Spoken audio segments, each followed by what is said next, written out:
Now that we have loaded the operating system in the main memory, let's talk about it. An operating system again is a collection of applications that perform various functions. The most important of these are providing a user interface for the user to interact with the hardware, performing the initial startup of the computer, commonly known as booting, providing platform for the application software to run. What are the parts of this operating system, Baba?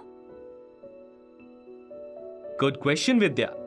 The operating system has the following basic parts. Bootstrap Loader. It is a short program used to load the operating system in the memory.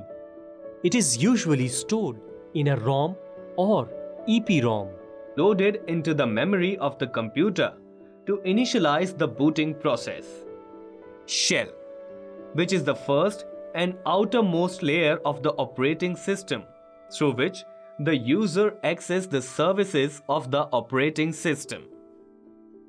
Kernel, which controls the basic and first level of interactions between the applications and the hardware through input commands and output responses.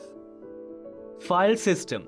This manages the storage, retrieval, and organization of all data input and produced in the computer system. User interface, which allows the user to issue commands to the computer and perform the desired functions. Let's talk a little more about user interface. Do you know how can we issue commands to a computer system? I do have a computer at home, and all I do is use my mouse to select, copy, paste, etc. and type with my keyboard to write. Images and icons are actually termed as graphics, and since you are taking help of these graphics to interact with the computer, we call this system or application of interaction as Graphical User Interface or GUI.